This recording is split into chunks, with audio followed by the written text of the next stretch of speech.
तुम्हारा अंजाम अब करीब आ गया है। इतला देने का शुक्रिया। अगर तुम अपने लान पर आने से डर रहे हो तो फाटक पर भी ना आना। मैं किसी भी वक्त तुम्हारे घर पहुंच रहा हूं।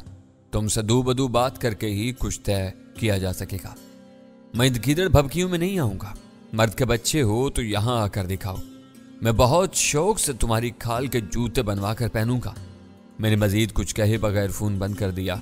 मैंने उसे अपनी उलझनों के बारे में बहुत कुछ उगलवा लिया था, लेकिन उसे यह हवा नहीं लगने दी थी कि मेहरवन के कारोबार से उसके ताल्लुक की कड़ियां मिलाने में खासी हद तक कामयाब हो चुका था। थोड़ी देर बाद ऑपरेटर्स जाग उठा। मैंने उसकी आवाज खोल दी। इस पर अव्वल खान के दो आदमी आपस में गुफ्तगू कर रहे थे।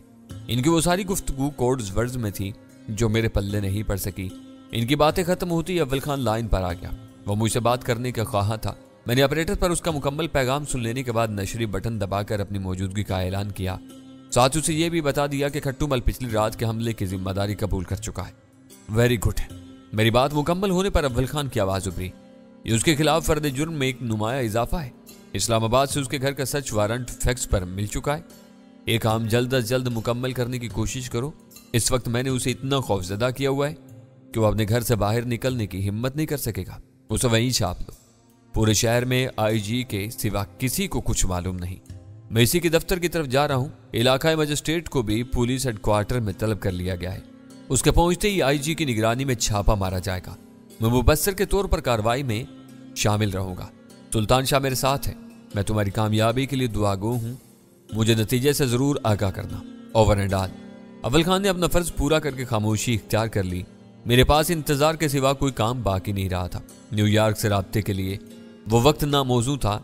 मुंह अंधेरे बार बार नींद खराब किए जाने पर बददिमाग जोड़ी बरहम भी हो सकती थी। मेरे ज़हन में जैनी का ख्याल आया और मैं संभल कर बैठ गया। हम दोनों उसे धोखा देकर अमेरिका से फरार हुए थे। उससे हमारी वादा खिलाफी का इंतकाम लेने के लिए अपनी जुबान बंदी खत्म करके ब्लैक डैड और उसके हमदर्दों को शदीद मुश्किलात से दो चार कर दिया था। मेरे याद दिलाने के बावजूद वीरा उससे फोन पर बात करके मुआजरत पेश करने की हिम्मत नहीं कर सकी थी। इसका ख्याल था कि चंद रोज बाद जैनी का गुस्सा कम हो जाएगा तो वो राब्ता करके उसे मना लेगी। मेरी बात जरा मुख्तलिफ थी। जैनी ने वीरा की लाइलमी में मुझसे करीबी मरासम इस्तवार करके अपनी ख्वाबगाह के खलवत में यह हकीकत जानी थी कि मैं रमजान या असलम खान नहीं टहनी था। भरे भरे बदन वाली खूबरू और खुश मिजाज जैनी के वो मुशाहिदे उस कदर अटल थे कि मेरे लिए उसके सामने एतराफ करने के सिवा कोई राह बाकी नहीं रही थी। मैंने वक्त की परवाह किए बगैर फोन पर जैनी के घर का नंबर मिलाया। तीसरी घंटी पर रिसीवर उठाए जाने के बाद उसकी गनूदा आवाज सुनकर मेरे दिल की धड़कनें बेइख्तियार तेज हो गई। जैनी, माय डार्लिंग, मुझे अफसोस है कि मैंने तुम्हारी गहरी नींद। डैनी। मेरी मुदाफाना तमहीद मुकम्मल होने से पहले रिसीवर में उसकी तायुर ज़दा आवाज गूंज उठी। तुम कहाँ हो झूठे मक्कार फरेबी कहीं के। तुम में इतनी मुरव्वत भी नहीं थी कि यहां से जाने से पहले एयरपोर्ट से फोन करके ही मुझे अलविदा कह देती। तुम कहती रहो, मुझे गालियां भी दोगी तो मैं सर झुका कर सुनता रहूंगा। उसके खामोश होते ही मैंने नामत से कहा, तुम्हारी बरहमी बिल्कुल जायज और बजा है। मैं जिसके साथ राहत की घड़ियां गुजार चुकी हूं उसे गालियां नहीं दे सकती। तुम गूंगे क्यों बन गए? मुंह से कुछ फूटोगे, तुम्हारे साथ क्या मजबूरी थी? पहले तुम यह बताओ कि तुम्हें अमेरिका से हमारी रवानगी का इल्म कब और कैसे हुआ? पिछली रात, उसने बेसाख्ता जवाब दिया। उसकी आवाज में नींद के खुमार का शायबा तक बाकी नहीं रहा था। वो बता रही थी, न्यूयॉर्क के पुलिस चीफ को बयान देने तक मुझे यकीन था कि तुम दोनों न्यूयॉर्क ही में हो और मेरे बयान के बाद यहां से कभी नहीं निकल सकोगे। तुम दोनों की तलाश की मुहिम दूर दूर तक फैला दी गई थी। मैंने ये भी बता दिया था कि तुम दोनों की सफरी दस्तावेजात किन नामों पर है। फिर ये बात कैसे निकली? जानी कि खामोश होते ही मैंने सवाल कर डाला। किसी को इमिग्रेशन का ख्याल आ गया। उन्होंने आज ये रिकॉर्ड से तुम दोनों के अखराज की तस्दीक की है। इसके बाद तलाश का सिलसिला खत्म कर दिया गया। मगर तुम ये क्यों पूछ रहे हो? पाकिस्तान हमारे लिए ममनू मुल्क बन चुका है। वहां भी हमारी तलाश हो रही है। फिर तुम इस वक्त किस खित्ते से बोल रहे हो? वीरा कहाँ है? माजी के तल्ख तजर्बात और अपनी रंगीन मिजाजी के बावजूद वो एक पुरखुलूस लड़की थी और मुसलसल इसका इजहार की जा रही थी। हम दोनों बैंकॉक में हैं, यहाँ शाम होने वाली है। मैंने सफेद झूठ बोला। वीरा हस्बे मामूल आवारा गर्दी के लिए बाहर निकली हुई है। इसी वजह से मैंने तुम्हें फोन कर लिया है। तुमने अभी तक मेरे सवाल का जवाब नहीं दिया। यह खलिश मुझे मारे डाल रही है। मेरी जिंदगी में आने वाले किसी मर्द ने आज तक मुझे इतनी बेरहमी से नजरअंदाज नहीं किया था। वीरा तुम्हारे लिए अजनबी नहीं है। उससे मेरे और तुम्हारे मरासम पर शुबा हो गया था। उसे डर था कि मैं उसे भूलकर हमेशा के लिए तुम्हारे पास रह जाऊंगा। न्यूयॉर्क से परवाज करने तक वो हर वक्त मेरी कड़ी निगरानी करती रही थी। उसने मुझे जरा भी मौका नहीं दिया, वरना मैं खुद तुमसे बात करने को तरस रहा था। اوہ ڈیئر، جینی کی آواز ترہم امیز ہوگی۔ مجھے شبہ تھا کہ اس کتیا نے تمہیں اپنا قیدی بنایا ہوا ہے۔ وہ کئی نوجوانوں کے ساتھ ایسا ہی مالکانہ سلوک کرتی رہی تھی۔ تم اس سے اپنی جان چھڑا لو ورنہ وہ تمہاری زندگی تباہ کر دے گی۔ نام بدل کر امریکہ آ سکو تو ضرور آؤ، میں تمہاری راہ میں پلکیں بچھا کر تمہارا استقبال کروں گی۔ تم ایک زہر بن کر اب تک میرے دل و دماغ پر چھائے ہوئے ہو۔ نہیں جینی، میں نے غمناک آواز میں کہا، میرا یہ فون اس بات کا گواہ ہے کہ میں بھی تم کو نہیں بھول سکا۔ تم سراپا شعر ہو جس کا ہر بار ایک نیا مفہوم سامنے آتا ہے۔ تمہارے بیان نے امریکہ میں میرے کئی دوستوں اور ہمدردوں کو پس زندہ پہنچا کر ان کی زندگیوں کو عذاب بنا دیا ہے۔ میں وہاں آیا تو ان کے وارث میرا خون پی جائیں گے۔ میں یہ خطرہ مول نہیں لے سکتا۔ صرف بلیک ڈیڈ پکڑا گیا ہے، اس نے دوسروں کی نشاندہی کی ہو تو میں کچھ نہیں کہہ سکتی۔ ہر گزرے ہوئے دن کے ساتھ اس پر عائد فرد جرم لمبی ہوتی جا رہی ہے۔ اور تمہارے باس کا کیا حال ہے؟ میں اسے میٹھی میٹھی باتوں میں الجھا کر کام کے سوالات کرتا جا رہا تھا۔ پریس اس کا حامی ہو گیا ہے۔ وقت نے ثابت کر دیا ہے کہ وہ شروع سے سچ بول رہا تھا، لیکن اس پر چند سنگین الزامات میں مجھے اس کی گردن بچتی نظر نہیں آتی۔ فیڈرل ایجنسیاں ہاتھ دھو کر اس کے پیچھے پڑی ہوئی ہیں۔ وہ اس سے مریخ کے اغوا کا اعتراف بھی کروا سکتی ہیں۔ آئزک بیل کے بعد ڈیوڈ اسٹارز میں قیادت کا ایک بھیانک خلا نظر آتا ہے۔ تم دونوں نے یہ کام بہت برا کیا۔ جینی کی پرکشش آواز افسردہ ہوگی۔ فورٹ ہاؤس میں مارے جانے والے داؤدی ستاروں کو نسل کشی کا نشانہ بنایا گیا تھا۔ ان کا قصور صرف یہ تھا کہ وہ یہودی تھے۔ یہودی بہت سے ہیں، وہ صرف ڈیوڈ اسٹارز تھے۔ یہ سب مجرم تھے اور اپنے جرائم کی بنا پر ویرا کی نظروں میں آئے ہوئے تھے۔ اس معاملے میں میرا ضمیر صاف ہے، مگر میں مطمئن نہیں ہوں۔ مجھے یہ سوچ کر شرم آتی ہے کہ ان چاروں کی نشاندہی میں نے تمہاری کافی مدد کی تھی۔ میں تم سے بحث کر کے تمہارے جذبات مجروح نہیں کروں گا۔ میں نے تمہاری نظروں میں اپنی پوزیشن صاف کرنے کے لیے فون کیا تھا تاکہ اگلی ملاقات تک ہماری دوستی برقرار رہ سکے۔ ڈینی مائی ڈارلنگ، میں تمہیں کبھی بھی نہیں بھول سکوں گی۔ اپنے لیے تم میرے دروازے ہمیشہ کھلے پاؤ گے۔ شرط صرف اتنی سی ہے کہ وہ کمینی تمہارے ساتھ نہ ہو۔ اس سے گلو خلاصی کے لیے میں پہلی فرصت میں تمہارے مشورے پر عمل کروں گا۔ گڈ نائٹ کے ساتھ ہی ریسیور پر جینی کے گداز ہونٹ جڑ کر آواز کے ساتھ کھلنے کا عمل سنائی دیا۔ میں نے اسی انداز میں جواب دے کر فون بند کر دیا۔ بلیک ڈیڈ کی گرفتاری کی خبر سننے کے بعد سے مجھے یوں محسوس ہو رہا تھا جیسے نیو یارک بلکہ پورے امریکہ سے ہمارا رشتہ ہی ٹوٹ گیا ہو۔ وہاں گزارے ہوئے دنوں میں ہم نے ہر طرف اپنے دشمن پیدا کیے تھے۔ دوستوں کی تعداد نہ ہونے کے برابر تھی۔ مجھے خوشی تھی کہ میں نے تھوڑی سی مصلحت اور خوش کلامی سے کام لے کر جینی جیسی روٹھی ہوئی دوست کو منا لیا تھا۔ غنیمت تھا کہ اس نے میری لچھے دار گفتگو کے سحر میں ڈوب کر میرا بینکاک کا فون نمبر دریافت کرنے کی ضرورت کو یکسر فراموش کر دیا تھا۔ وہ پوچھ بیٹھتی تو میرے پاس بتانے کے لیے وہاں کے کسی ہوٹل کا نمبر نہیں تھا۔ میں نے سلمہ کی موجودگی میں اخبارات کا سرسری سا مطالعہ کیا تھا۔ فرصت کو غنیمت جان کر میں نے ریفریجریٹر میں سے ٹھنڈی بیئر کا ایک ڈبہ نکالا، شیلف سے گلاس اٹھایا اور ڈرائنگ روم میں آ بیٹھا۔ اخباروں میں چشمدید گواہوں کے حوالے سے کلفٹن میں رونما ہونے والے واقعے کی تفصیل بیان کی گئی تھی۔ ہر شخص کی متفق رائے تھی کہ نامعلوم دہشت گردوں نے اکا دکا ہوائی فائروں سے علاقے میں خوف و ہراس پھیلانے کے بعد منظم منصوبہ بندی کے تحت بھاری فائرنگ سے کارروائی کا آغاز کیا تھا۔ ہمارے فلیٹوں کے دونوں چوکیدار بے ہوشی کی حالت میں زخمی پائے گئے تھے۔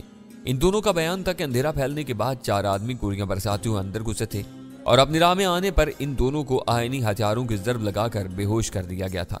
وہ چاروں وہی تھے جو اندر آنے کے بعد ہمارے ہاتھوں مارے گئے تھے۔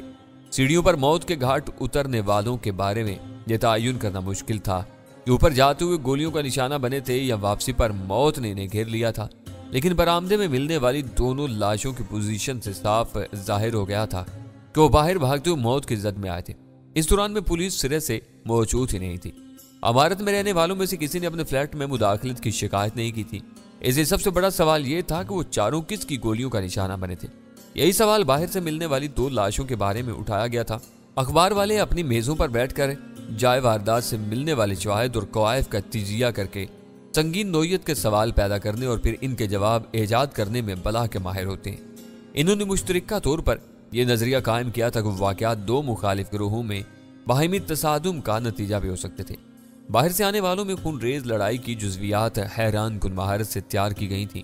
وہ سب رائے عامہ کو گمراہ کرنے اور پولیس کی تفتیش کو غلط راہ پر ڈالنے کی نادانستہ کوششیں قرار دی جا سکتی تھیں، لیکن مجبوری یہ تھی کہ اس دور کے قاری کے پاس سوچنے کے لیے ذرا بھی وقت نہیں ہوتا۔ اپنے تجزیے کے لیے وہ ایک بنا بنایا نظریہ چاہتا ہے۔ اخبارات اپنے قارئین کی ضرورت کو تندہی سے پورا کرتے ہیں، لوگ مطمئن رہتے ہیں۔ تھوڑی دیر میں سلمہ سامان سے لدی پھندی واپس آ گئی۔ تھیلیاں کھانے کی میز پر ڈھیر کر کے وہ تھکے ہارے انداز میں वहीं बैठ गई। आज आसपास के सारे बाजार बंद हैं, हर तरफ पुलिस ही पुलिस नजर आ रही है। वो हाँफते हुए बोली, 6 आदमियों के कत्ल के असरात कम अज कम 6 दिन तक तो बाकी रहेंगे। मारने वाले अपनी मनमानी करके चले गए। उस वक्त दूर दूर तक किसी का पता नहीं था। अब आने जाने वालों को रोक कर तलाशी के बहाने बिला वजह तंग किया जा रहा है। औरतों से खास रायत की जाती है, तुम्हें तो नहीं रोका गया होगा। वो पानी के चंद घूंट लेने के बाद बोली, सब्जी के 2 थैले देखने के बाद हिलने की इजाजत दी गई थी। पुलिस वाले अब औरतों को भी मर्दों के मुसावी समझने लगे हैं। खुशी की बात है, हकूक़ निस्वा का तहफ़्फ़ुज़ करने वालों को इनका शुक्रगुजार होना चाहिए।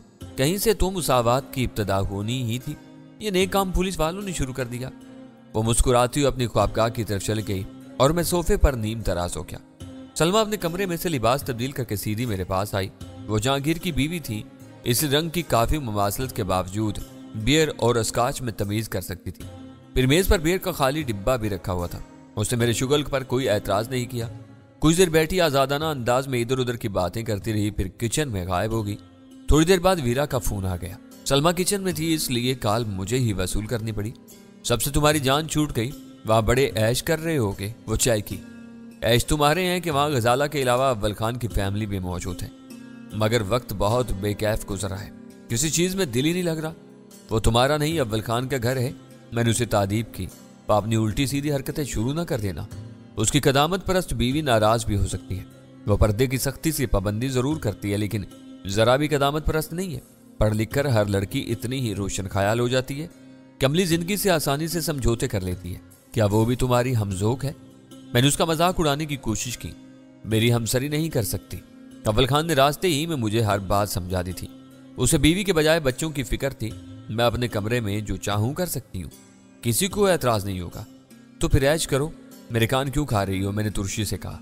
यह इलाका मेरे लिए अजनबी है, अव्वल खान से फरमाइश नहीं कर सकती। तुम ही जहांगीर के जखीरे में से 2-4 बोतलें भिजवा दो, तुम्हारी मेहरबानी होगी। मैं देखूंगा। वैसे तुम्हें यह सुनकर खुशी होगी कि मैंने जैनी को मना लिया है। जैनी? मुझे मालूम था कि मौका मिलते ही तुम दोबारा उससे पींगे बढ़ाओगे। इसे पींगे बढ़ाकर मुझे क्या हासिल होगा? वो 7 समंदर पार बैठी है। वो इतनी दूर है तो इसे फोन क्यों किया गया था? वो तुम्हारे दिमाग से क्यों चिपकी हुई है? चिपकी हुई थी, मैंने उसकी तस्दीक की, सिर्फ इसलिए कि हमने उसके खलूस को धोखा दिया था। मैंने अपनी पोजीशन साफ कर ली है, अब मुझे उसकी परवाह भी नहीं है। तुमने मेरे खिलाफ जहर उगला है। उसने चुपती हुई आवाज में पूछा। जरूरत नहीं थी, इस मामले में तुम खुद कफील हो। वो तुम्हें खूब समझती है। 2-4 दिन गुजर जाने दो, मैं उसके दिमाग के कीड़े अच्छी तरह झाड़ दूंगी। वो थोड़ी देर तक जैनी के खिलाफ अपने दिल का गुबार निकालती रही। इस दौरान में मैंने उसे आइजक बेल और ब्लैक डैड के बारे में जैनी की ताज़ा तरीन राय से भी आगाह कर दिया। गजाला ने दूसरे कमरे में अव्वल खान की बीवी को बातों में लगाया हुआ था। उससे मेरी गुफ्तगू नहीं हो सकी। मैंने उसे खट्टू मल के बारे में बताए बगैर बात खत्म कर दी। दिन जैसे तैसे गुजर ही गया। मैंने ऑपरेटर्स पर अव्वल खान के आदमी से रब्ता करके उसके जरिए 2 बोतलें वीरा को भिजवा दी। उसके बाद मुझे बस अव्वल खान की तरफ से किसी इतला का इंतजार था। उसे बराह रास्त उस फरीद से टक्कर लेने का फैसला करके बहुत कुछ दाव पर लगा दिया था। आखिरकार 7:15 बजे उसका फोन आ ही गया। मामलात ऐसा रुख इख्तियार कर गए थे कि वो सुल्तान शाह के साथ थोड़ी देर में मेरे पास पहुंचने की इतला दे रहा था। खट्टू मल न जाने कब से वहां रहता चला आ रहा था। उसका पुरानी तर्ज का मकान 1 मंजिला और काफी वसी था। आईजी की क़यादत में पुलिस की भारी नफरी मुतअद्दिद गाड़ियों में सवार होकर वहां पहुंची थी। दूसरी गाड़ियां बाहर रुक गईं। इनसे उतरने वाले मुसल्ला सिपाही पहले से तयशुदा प्रोग्राम के तहत बहुत तेजी से खट्टू मल के मकान के अहाते की दीवारों के गिर्द फैलते चले गए। जरा से वक्फे के बाद आईजी के ड्राइवर ने सरकारी गाड़ी आईनी फाटक के सामने रोककर हार्न बजाया। दरबान ने एक खिड़की से बाहर झांका और अगली सीट पर मौजूद आईजी की वर्दी को देखते ही सुराज से फाटक खोल दिया। बहुत बड़े सरसब्ज़ शादाब लान और इमारत के दरमियान एक कुशादा ड्राइववे पोर्च से भी आगे तक चला गया था, जहां एक दूसरे के साथ बने हुए गैराजों में 2 गाड़ियां खड़ी थी। इंस्पेक्टर जनरल के ड्राइवर ने गाड़ी पोर्च में रोक दी। इस गाड़ी में आईजी के साथ अव्वल खान, सुल्तान शाह और मजिस्ट्रेट भी सवार थे। वो चारों बरामदे में रुककर काफी देर तक बेचैनी से इंतजार करते रहे। खट्टू मल खासी देर के बाद अंदर से बरामद हुआ था। उस रस्मी अंदाज में इन लोगों को हेलो कहकर इस्तफसार तलब निगाहें आईजी के चेहरे पर मरकूज कर दी, जो मेजबान की आमद में ताखीर पर पहले ही बनाया हुआ था। सर, कल की डकैती के बारे में मुझे सख्त अफसोस और सदमा है। आईजी ने अपने गुस्से पर काबू पाकर खुश खलकी से बात शुरू करनी चाहिए, मगर खट्टू मल ने उसकी बात काट दी। हर जिम्मेदार और फर्जशनास अफसर को अफसोस होना चाहिए। उसकी आवाज में तंज की तलखी हर एक ने महसूस की थी। मेरी सारी रात पुलिस वालों के दरमियान और फिर فون پر اپنے دہشت زدہ مہمانوں سے معاذرتیں کرتے گزری ہے۔ یہ فرمائیے کہ اب آپ نے کیسے زحمت کی ہے؟ واردات کی FIR درج ہو چکی ہے، اس معاملے میں آپ نے ایک ملزم بھی نامزد کیا۔ ہماری تفتیش جاری ہے اور اس دوران میں آپ کے ماتحت عملے کو ہر بات پوری تفصیل کے ساتھ بتا چکا ہوں۔ ریکارڈ میں آپ کو اپنے ہر سوال کا جواب مل جائے گا۔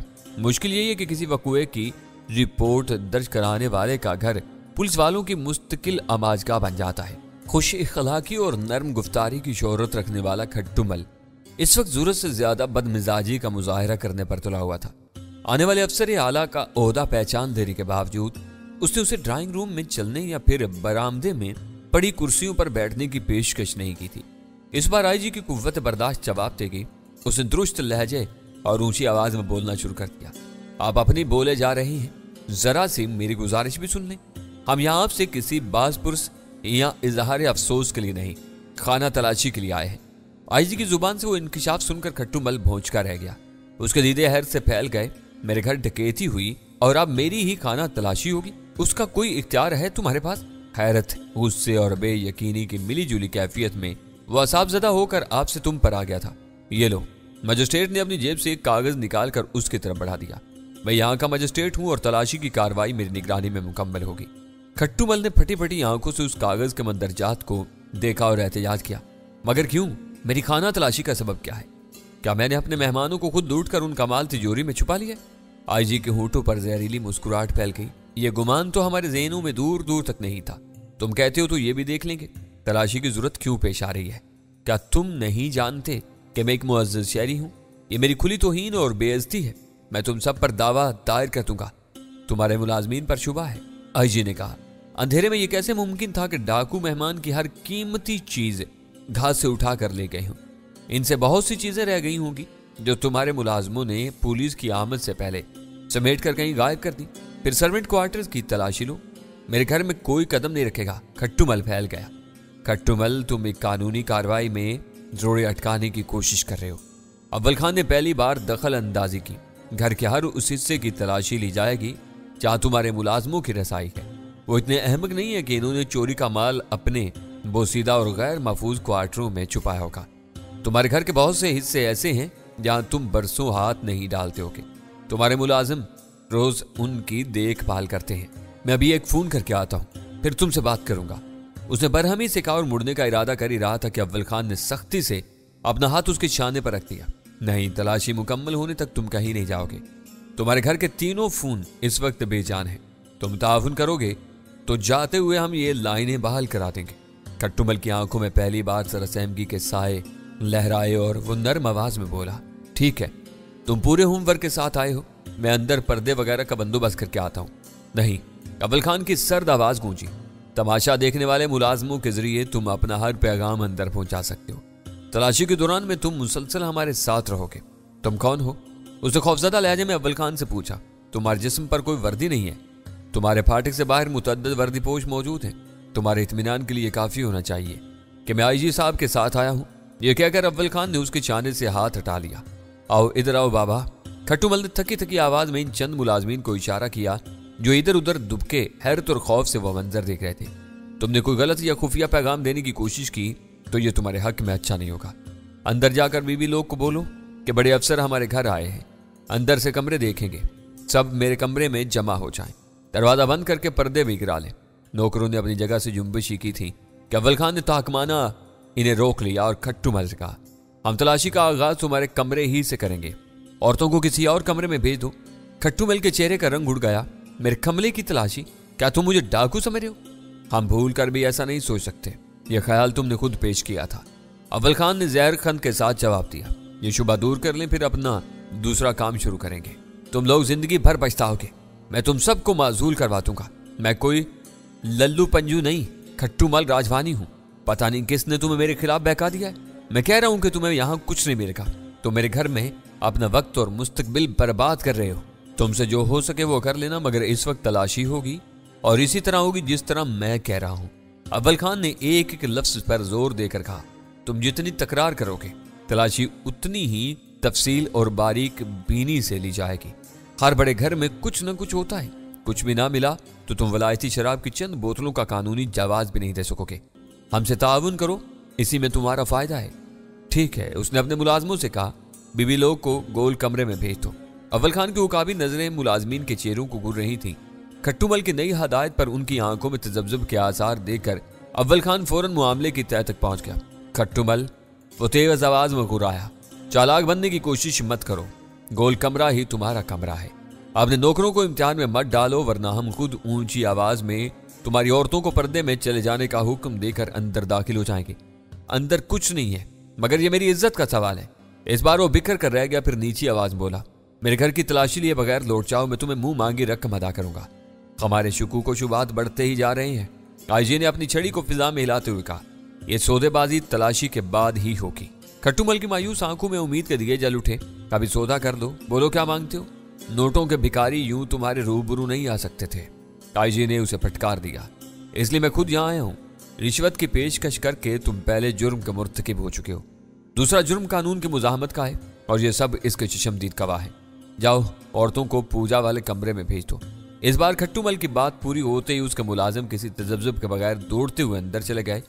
हमें कितनी देर तक इंतजार करना होगा? कमोबेश 5 मिनट गुजर जाने के बाद आईजी ने पूछा। आ जाओ, उसने शिकस्त खोरदा आवाज में कहा और दरवाजे की तरफ बढ़ गया।